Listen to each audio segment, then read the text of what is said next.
Vamos abrir a palavra do Senhor.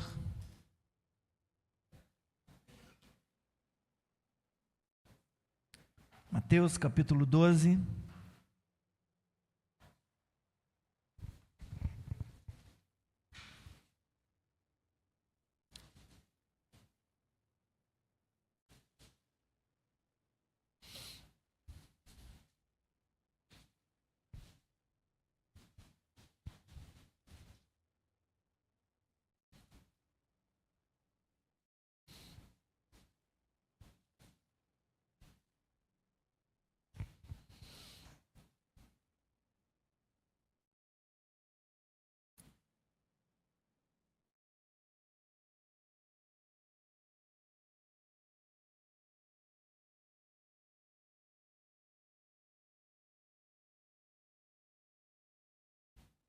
Mateus 12, do versículo 15 ao 21, será a nossa leitura.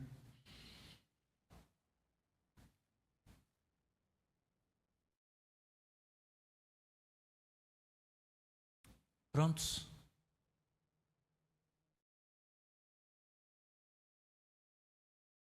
Mas Jesus, sabendo disto, afastou-se dali. Muitos o seguiram, e a todos ele curou, advertindo-lhes, porém, que não o expusessem à publicidade. Isso aconteceu para se cumprir o que foi dito por intermédio do profeta Isaías. Eis aqui o meu servo que escolhi, o meu amado, em quem a minha alma se agrada. Farei repousar sobre ele o meu espírito, e ele anunciará juízo aos gentios.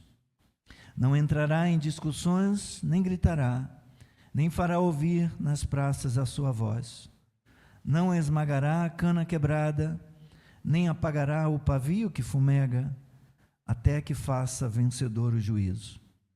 E no seu nome, os gentios colocarão a sua esperança. Seja abençoada a leitura da palavra de Deus. Obrigado, Senhor, pela palavra que acabamos de ler e sobre a qual nós vamos embasar, nós vamos fundamentar, Senhor, a pregação, a mensagem desta manhã. Pedimos que o Teu Espírito Santo ilumine o nosso entendimento, ilumine o nosso coração e nos ajude, Senhor, a compreender o sentido dessa palavra, nos ajude, Senhor, a aplicá-la à nossa vida. Ó Senhor, nos ajude a ouvir a voz do que clama, a voz do que fala. Fala conosco, Senhor, nós te ouviremos. Edifica a nossa vida, glorifica o teu nome. Nós te pedimos em o nome de Jesus. Amém e amém. Podeis sentar.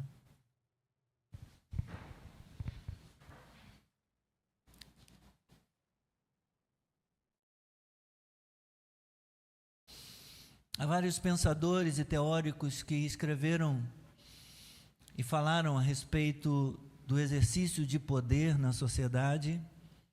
Thomas Hobbes, um deles, escreveu o Leviatã e também, se não me falha a memória, o Cidadão, e Maquiavel também.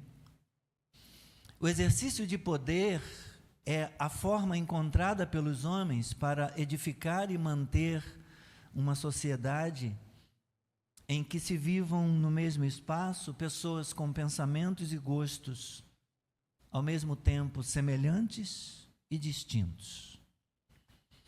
O conceito de poder vem do latim possum, que pode ser traduzido por ser capaz de. O termo poder está associado às palavras deliberar, agir, determinar, forçar, compor, mandar. E estas palavras estão associadas à arte de comandar, que na sua definição genérica pode ser concebida como a capacidade de alguém ou de uma instituição levar um indivíduo ou um grupo de indivíduos a fazer ou fazerem, a deixar de fazer ou deixarem de fazer algo.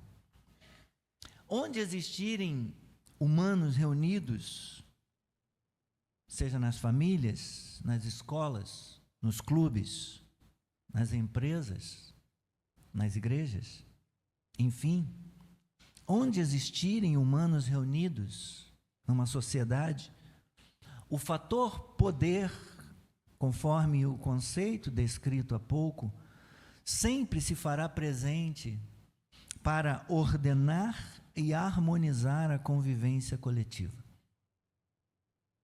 O perigo está em que a busca pelo poder se torne um fim em si mesmo e o exercício do poder vire ocasião para a prática da tirania e da opressão ao próximo.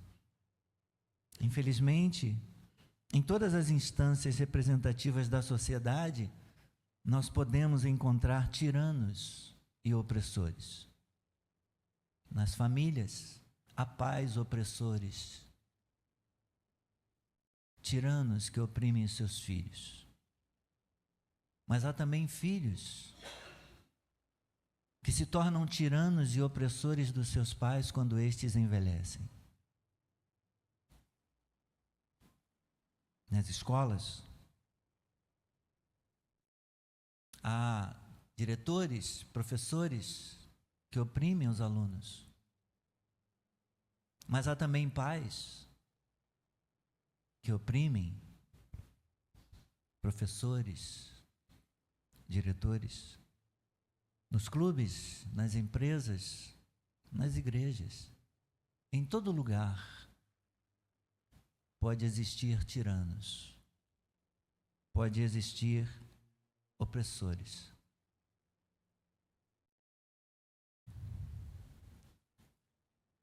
Não preciso nem dizer que nas esferas do poder da República também há tiranos. Em todas as esferas. No legislativo, no executivo e no judiciário. No texto bíblico da mensagem de hoje, Mateus 12, 15 a 21, a gente tem a oportunidade de conhecer um pouco sobre o caráter do nosso Senhor e Salvador Jesus Cristo e de como ele lidou com essa questão do exercício do poder. O contexto imediato, anterior aqui, desse texto, é um embate dos fariseus com Jesus. A Sociedade Bíblica colocou no início do capítulo 12 Jesus como sendo o Senhor do sábado. E logo depois de definir Jesus como sendo o Senhor do sábado, e ele usa a escritura do Antigo Testamento para defender isso, que ele é maior do que o sábado, ele é o Senhor do sábado. Ele vai curar um homem na sinagoga. E os fariseus entraram num debate com o Senhor Jesus pelo fato dele ter curado um homem na sinagoga num dia de sábado. Os fariseus se consideravam os guardiões da lei judaica, os defensores da lei.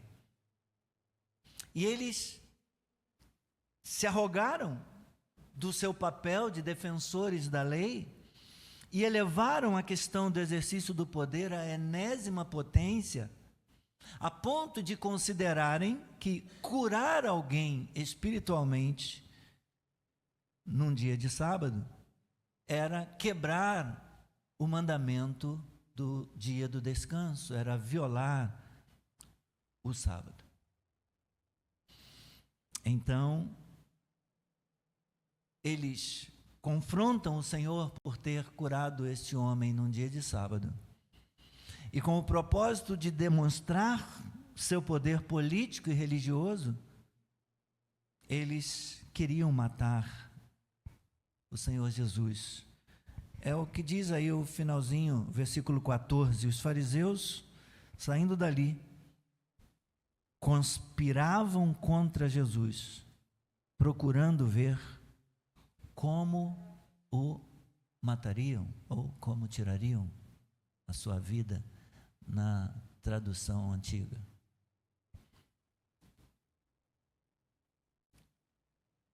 Quero pensar com você um pouquinho.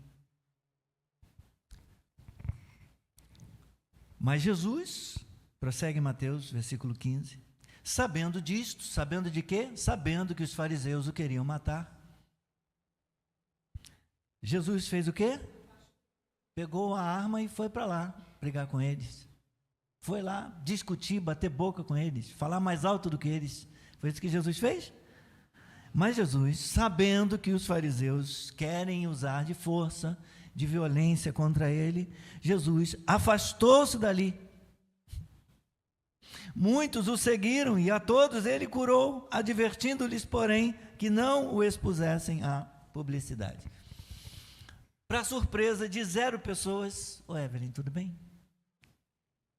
Para surpresa de 0 pessoas, a resposta de Jesus à ameaça de violência por parte dos fariseus foi se afastar por algum tempo da arena pública.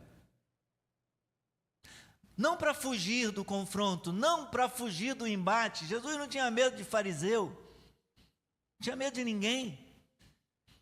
Mas ele optou por se afastar por um tempo, optou por deixar a arena pública para tentar evitar o agravamento da situação de oposição dos fariseus por conta da publicidade que aquela situação ganharia. Mateus vê nisso, nesse gesto de Jesus de se afastar, de evitar o embate naquele momento, Mateus percebe que Jesus cumpria a descrição do servo do Senhor, registrada em um dos cânticos do servo de Isaías, lá no capítulo 42 de Isaías, versículos 1 a 4, que fala que o servo do Senhor, ele seria brando, ele seria manso. O servo do Senhor seria um homem não dado à violência, um homem não dado a gritarias, não brando, ou sendo brando, não violento, mas aquele que no final das contas acaba sendo vitorioso, acaba sendo o vencedor no fim das contas. O texto de Isaías 42, 1 a 4, meus irmãos, é citado por Mateus aqui, embora não ipsiliteris, não palavra por palavra, mas é citado aqui para explicar por que Jesus pediu às pessoas que não dissessem quem ele era. Ele já tinha feito esse pedido um pouco antes aqui no capítulo 9, no versículo 30, depois de realizar uma demonstração de poder. Mateus 9, versículo 30. Depois de fazer milagre na cura de 2 cegos, diz o versículo 30, os olhos deles se abriram. Jesus, porém, os advertiu severamente, dizendo, tenham cuidado para que ninguém fique sabendo disso. Não falem, não espalhem, não tornem isso público. Não chegou ainda o momento de saberem que eu tenho esse poder, que eu tenho essa capacidade. E aqui no próprio texto que nós estamos usando para a mensagem desta manhã, no versículo 16, diz que ele curou a todos os que o seguiram, advertindo-lhes, porém, que não o expusessem à publicidade. Ele veio proclamar e estabelecer a justiça, mas, meus irmãos, não por uma exibição do poder, nem por liderar um movimento político-militar contra Roma. Ele não veio para confrontar o poder político de Roma, o poder militar de Roma, como o acusaram no seu julgamento antes da sua execução na cruz. Qualquer pessoa, meus irmãos, para quem o poder fosse um fim em si mesmo, qualquer pessoa que buscasse o poder pelo poder, iria querer mais exposição, iria querer mais publicidade, iria querer causar, como se diz por aí, para ganhar likes, para aumentar o número de seguidores. Mas Jesus não precisa disso. Então ele minimiza o seu ministério de cura física,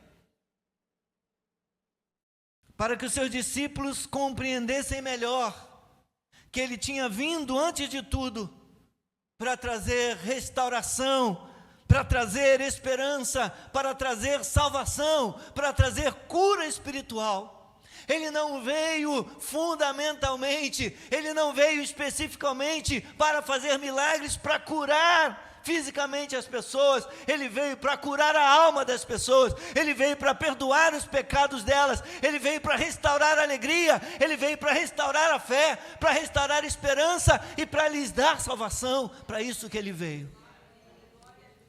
E ele até podia curar um ou outro enquanto realizava o seu ministério de justiça. Afinal de contas, de que adianta o homem ganhar a cura física? De que adianta o homem ganhar o mundo inteiro e perder a sua alma?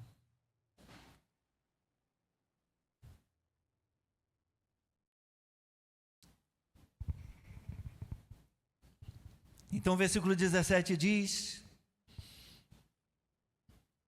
que isto aconteceu, esse gesto de Jesus, seu afastamento, sua discrição, deixar a arena pública, deixar o embate para o momento certo. Isto aconteceu para se cumprir o que foi dito por meio do profeta Isaías. Mateus se refere, meus irmãos, muitas vezes às escrituras do Antigo Testamento cumpridas com a vinda de Cristo.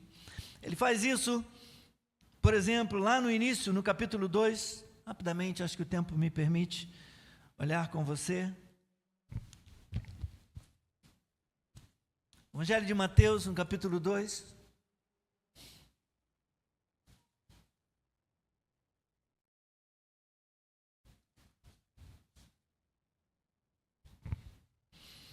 Mateus, citando o Antigo Testamento, que se cumpria, ou que se cumpriu em Jesus.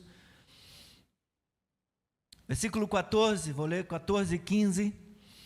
Levantando-se, José tomou de noite o menino e a sua mãe, e partiu para o Egito, onde ficou até a morte de Herodes. Mateus completa: isso aconteceu para se cumprir o que foi dito pelo Senhor por meio do profeta: do Egito chamei o meu filho. Muitos escritos do Antigo Testamento se cumpriram na pessoa, se cumpriram na vida, se cumpriram no ministério de Cristo. Mateus está citando aqui Oséias, capítulo 11, versículo 1. Do Egito chamei o meu filho. Em seguida, versículos 16 e 17, vendo-se iludido pelos magos, Herodes ficou muito furioso e mandou matar todos os meninos de Belém e de todos os seus arredores, de 2 anos para baixo, conforme as informações que havia recebido dos magos a respeito do tempo em que a estrela havia aparecido. Então se cumpriu o que foi dito por meio do profeta Jeremias. Ele está citando aqui Jeremias, capítulo 31, versículo 15. Ouviu-se um clamor em Ramá, pranto e grande lamento. Era Raquel chorando por seus filhos, inconsolável, porque eles já não existem. As escrituras do Antigo Testamento se cumprindo na vida de Jesus, na vida do Cristo. Versículo 23, um pouco mais à frente, falando deles quando voltaram do Egito, depois da morte de Herodes.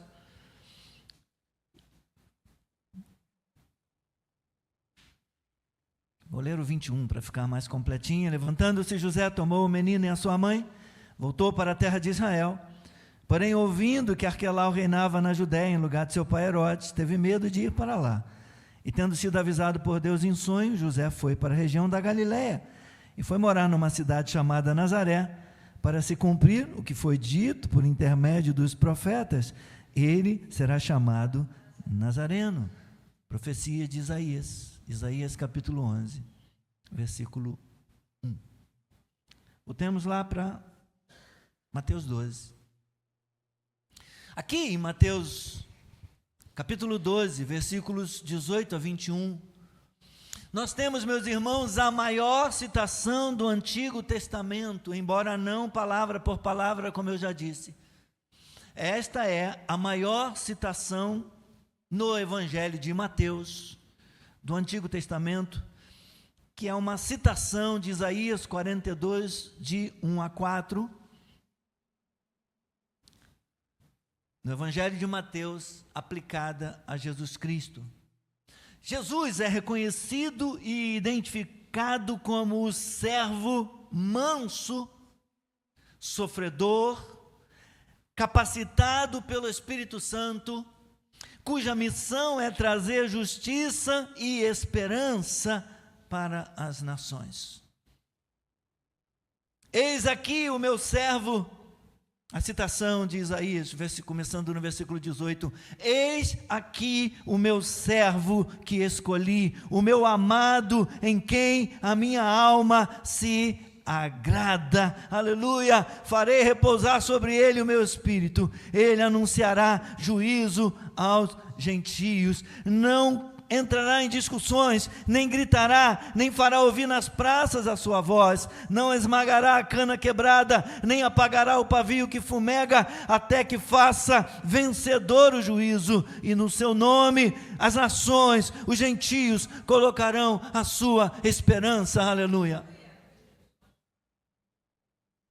Versículo 18, o meu servo que escolhi, o meu amado. Aqui, meus irmãos, o Pai expressa o mesmo prazer em seu Filho descrito por ocasião do batismo lá em Mateus 3,17, e no momento da transfiguração em Mateus 17, versículo 5, esse é o meu Filho amado, ouçam-no.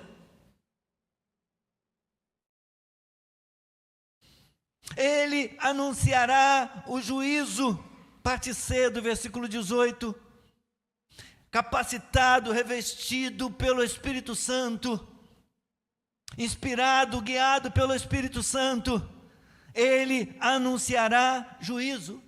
O servo do Senhor, Jesus Cristo, ele traz as boas novas da chegada do reino, mas ele também profere juízo sobre os governantes deste mundo que o rejeitam. Ele vem julgar a terra. Não entrará em discussões, nem gritará, parte A do versículo 19. Jesus Cristo, na sua primeira vinda, não se apresentou como um conquistador, como um guerreiro, um soldado, um valente conquistador. Ele se apresentou como um homem manso, como um cordeiro manso. Mas virá o dia quando ele voltará para conquistar, ele voltará como conquistador, ele voltará como juiz de todos, ele voltará. Jesus virá outra vez aqui, meus irmãos, como juiz, e vai julgar a todos. Não esmagará a cana quebrada, nem apagará a torcida que fumega, versículo 20, parte A. O servo, o Senhor Jesus, que anuncia a chegada do reino, ele profere juízo, mas ele traz esperança às nações. Ele cuida com compaixão daqueles que têm sido oprimidos, daqueles que têm sido humilhados, feridos. Como nós vimos lá no capítulo 9, versículo 36, aliás, volte a página um pouquinho, capítulo 9, versículo 36 de Mateus.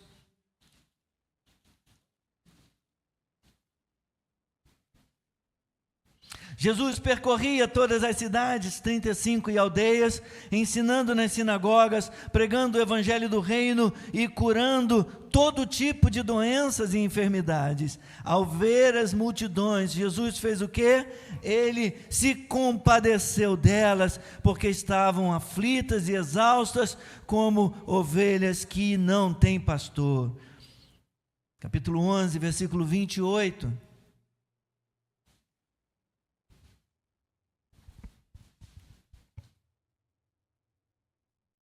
Jesus, Salvador dos humildes, está convidando os homens, está convidando as pessoas, está convidando as nações. Venham a mim, todos vocês que estão cansados e sobrecarregados, eu os aliviarei. Ele está se compadecendo das pessoas.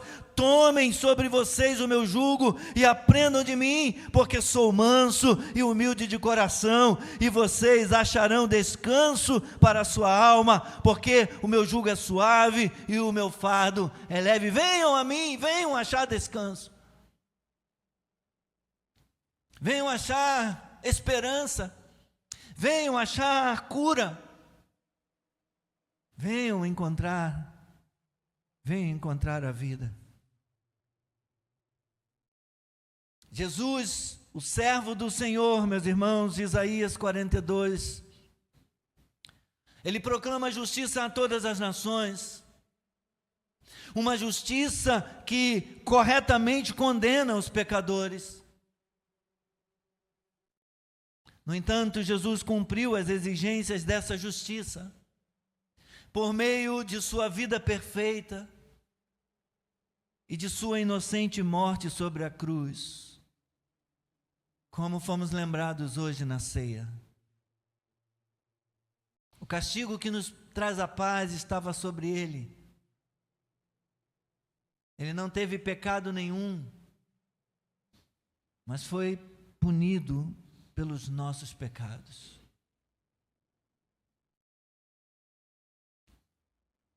Nós, a igreja, os membros da Igreja de Cristo, nós, os atuais embaixadores de Cristo no mundo, fazemos bem em seguir o seu exemplo quando proclamamos a sua mensagem, quando anunciamos o seu amor pelos perdidos, quando anunciamos o seu perdão e a sua salvação.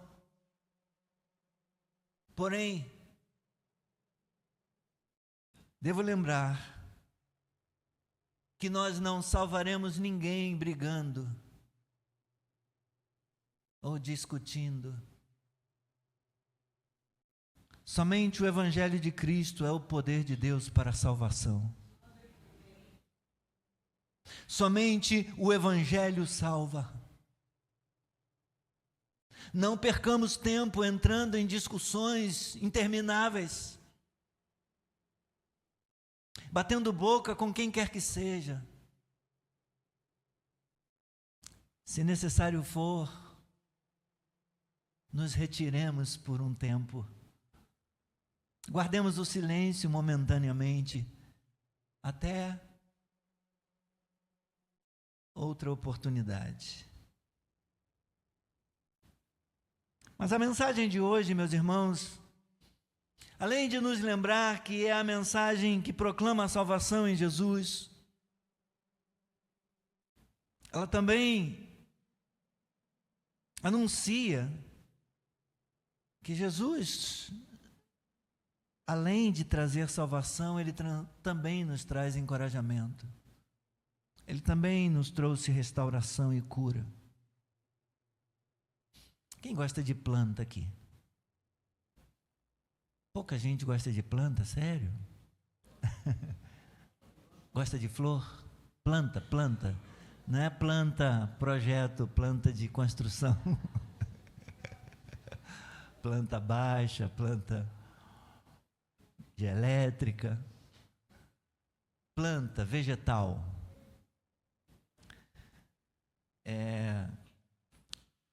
Já teve a oportunidade de restaurar uma planta que foi machucada?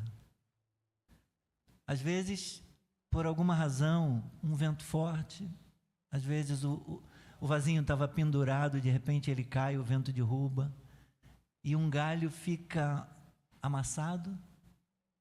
Às vezes é um galho que estava com um botãozinho, ia botar uma flor, ou um galho carregado de frutinhos de amora, por exemplo, que é bem pequenininho quando está nascendo. E de repente o galinho ficou ali amassado, porque alguma coisa caiu sobre ele. E aí você vai lá e pega com jeitinho, né, com cuidado, e você bota ali uma tala, um palitinho de fósforo, alguma coisa, um graveto, e você enrola para tentar curar, para botar um curativo naquela planta. Às vezes colocar uma tala, colocar um curativo ajuda na regeneração do galho, ou até mesmo na salvação da planta. Mateus mostra para nós, a Escritura mostra para nós que Jesus esteve neste mundo cheio do Espírito Santo, e Ele também traz restauração e cura de feridas da vida, de feridas da alma. Quando a nossa vida parece uma planta esmagada, uma planta com um membro quebrado, cuja seiva está se perdendo, está se esvaindo, o Senhor, no poder do Espírito Santo, Ele vem nos restaurar. Diz a palavra, Ele não esmagará a cana amassada, a cana esmagada, a cana quebrada. Ele não esmagará. Nem apagará o pavio que fumega. Quando...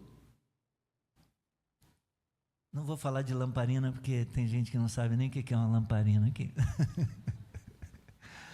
Mas de vela de aniversário todo mundo sabe, né? A gente acende a vela do aniversário, canta parabéns, e depois a gente vai lá e apaga a vela. E às vezes a gente apaga, mas ainda fica uma partezinha do pavio, ainda fica vermelhinha.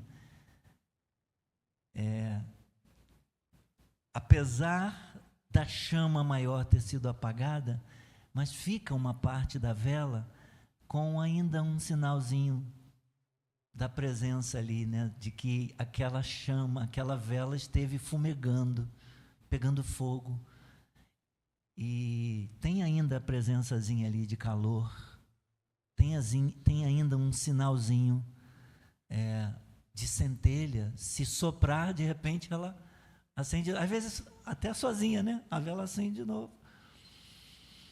Então, às vezes a nossa fé chega ao ponto de enfraquecimento tal que parece apenas uma pequena faísca.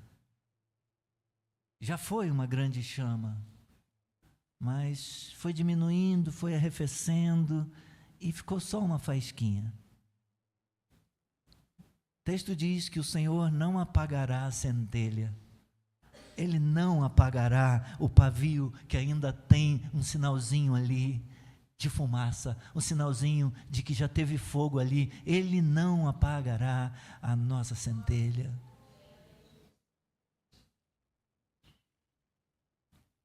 E é possível que a gente sofra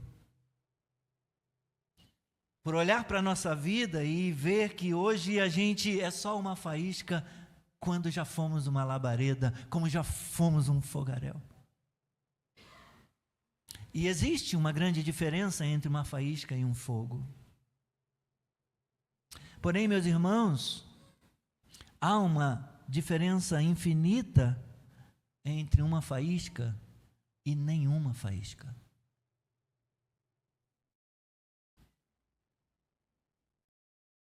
O John Piper disse que uma semente de mostarda de fé está infinitamente mais próxima de ser uma montanha do que de ser semente nenhuma. E Jesus falou que se a nossa fé fosse do tamanho de um grãozinho de mostarda, seria suficiente para dizermos para um monte, saia daí, vai para outro lugar. Então, uma semente de mostarda de fé está infinitamente mais próxima de ser uma montanha ou de mover uma montanha do que semente nenhuma. Não despreze a pequena faísca, não despreze a pequena semente, porque o Senhor, o nosso Senhor, não despreza. Abramos o nosso coração e confiemos nas promessas de Deus, meus irmãos. Deixemos que o Espírito Santo sopre nas recâmaras do nosso coração nessa manhã, pois Ele está aqui. O vento santo de Deus não quebrará nem apagará no nosso meio nesta manhã. Pelo contrário, Ele levantará sua cabeça, Ele fará sua faísca se tornar um incêndio, um fogaréu. Curvemos a nossa cabeça.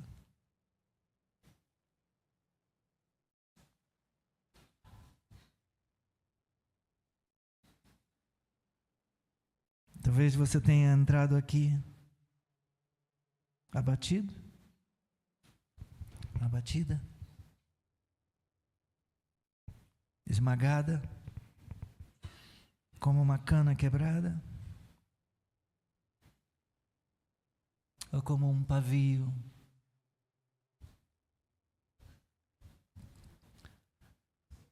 que já incandesceu, que já pegou fogo tantas vezes.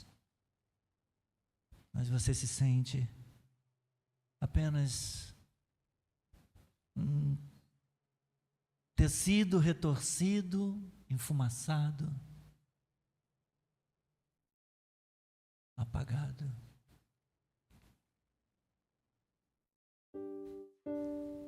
Receba encorajamento do Espírito Santo nessa manhã.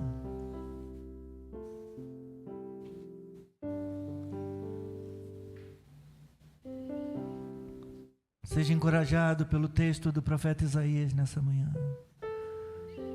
O meu servo que escolhi, o meu amado em quem a minha alma se agrada, farei repousar sobre ele o meu espírito. Ele anunciará juízo aos gentios, não entrará em discussões, nem gritará, nem fará ouvir nas praças a sua voz. Não esmagará a cana quebrada, nem apagará o pavinho que fumega, até que faça vencedor o juízo. No seu nome os gentios colocarão a sua esperança. Ele tem esperança para mim e para você. O Senhor é a nossa esperança. Ele veio trazer juízo, sim, mas ao executar juízo na sua ira, Ele se lembra de ter misericórdia. Ele é um Deus misericordioso, aleluia.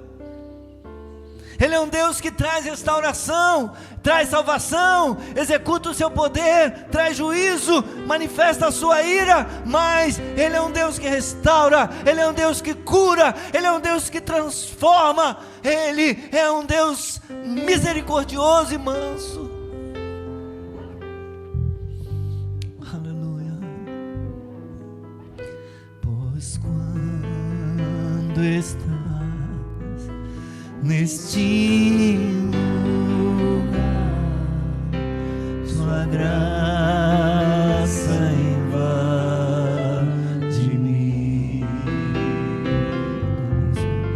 Senhor, formoso és, sua face eu quero ver.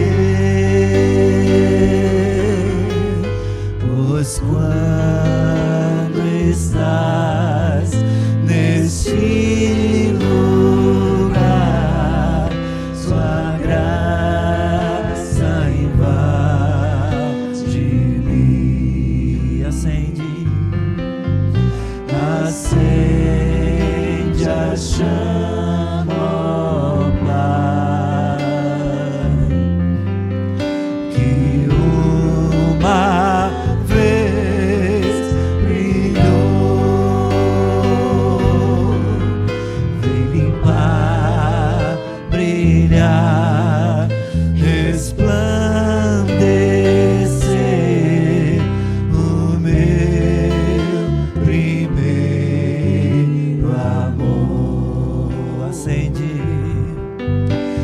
acende a chama, ó Pai, que uma vez brilhou. Vem limpar, brilhar, resplandecer o meu primeiro amor. Vem limpar, brilhar, resplandecer o meu primeiro amor.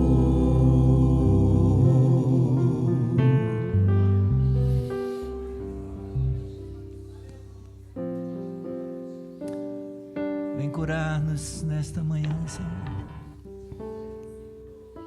Vem nos libertar, Senhor, da tirania do poder.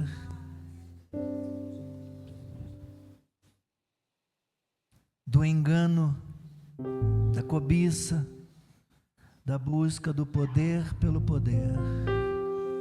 Do poder como um fim em si mesmo. Do exercício do poder, às vezes até quando não o temos. Do poder por ser o mais velho, do poder por ser o que grita mais alto, do poder por ser o homem, ou por ser a mulher, ou por ser o pai, ou por ser a mãe, do poder por ser o pastor, por ser o chefe. Livra-nos da tirania do poder. Livra-nos de toda forma de violência, de imposição.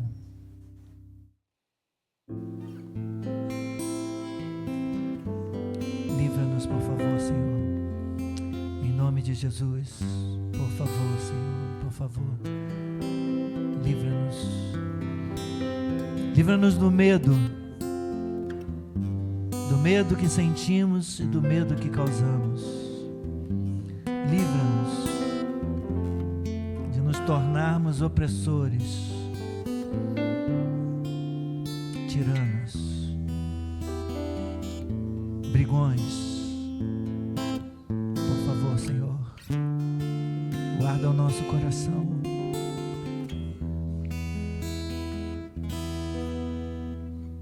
Livra-nos das feridas que a vida traz, que as relações humanas causam. Livra-nos, Senhor,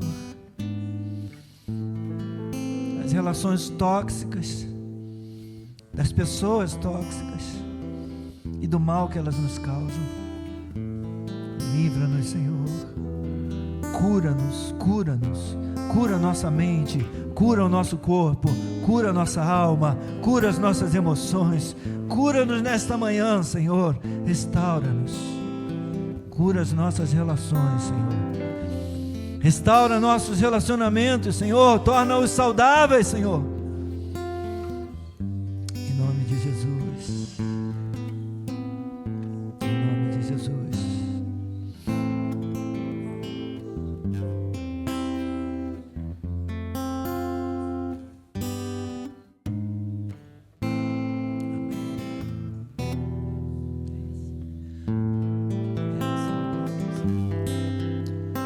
Por favor, vento que vem dos quatro cantos. Você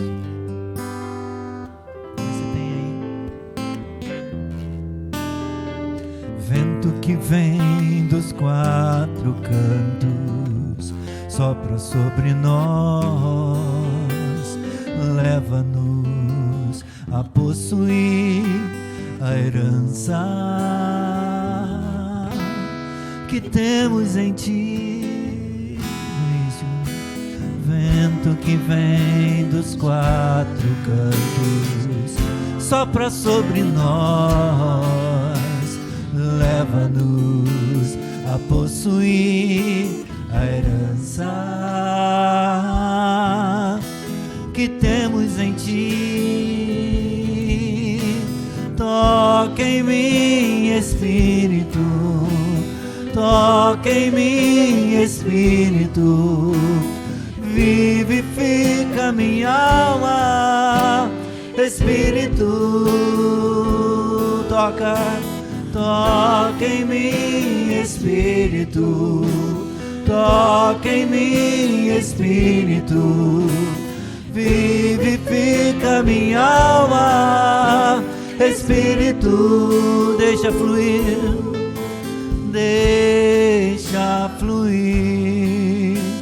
do meu interior tua palavra e poder. Rios de águas vivas, fontes de alegria, fluem em mim, Senhor.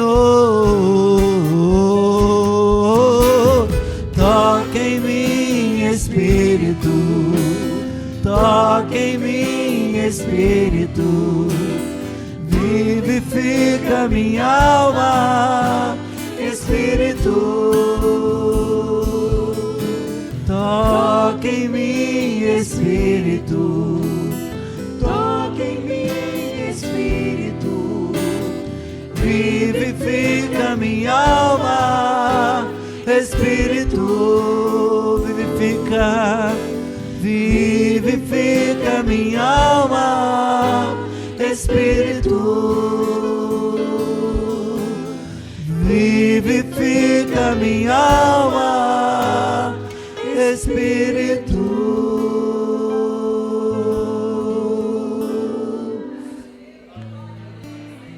Amém. Se é para aplaudir, vamos aplaudir o Senhor.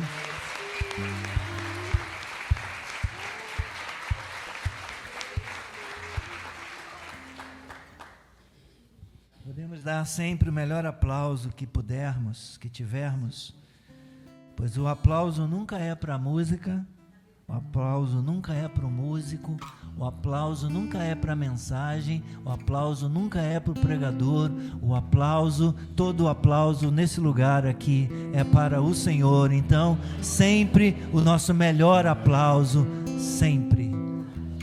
Amém? Poder sentar por um instante. A gente ainda vai sair daqui cantando, dançando, talvez.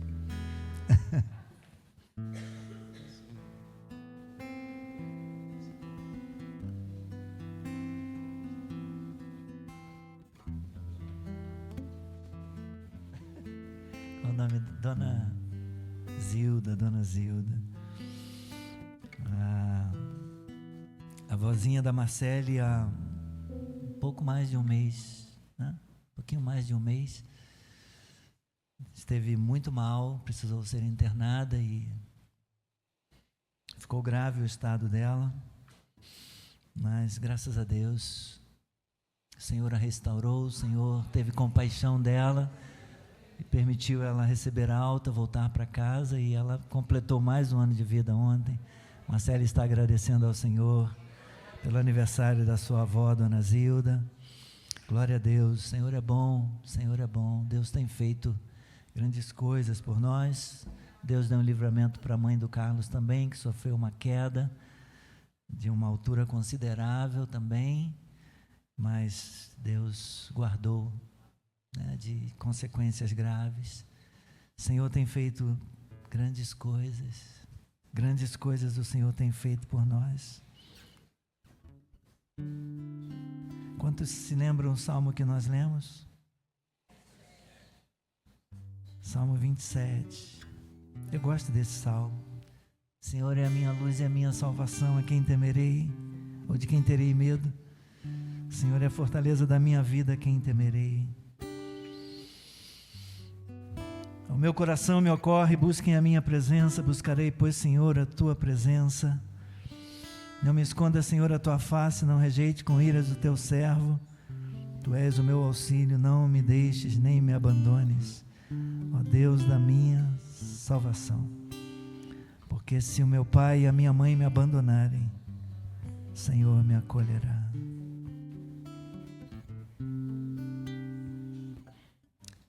Quantas promessas temos na palavra de Deus, irmãos? Quando o medo, quando a tristeza, quando o abatimento tentar se instalar, abra o reservatório das promessas do Senhor, da sua palavra.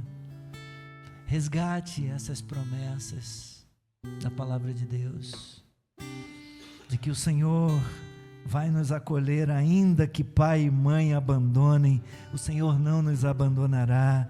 O Senhor é o Deus da nossa salvação, Ele é o nosso auxílio, Ele não nos deixa, Ele não nos abandona. Deus da nossa salvação, Deus que promete estar conosco todo o tempo.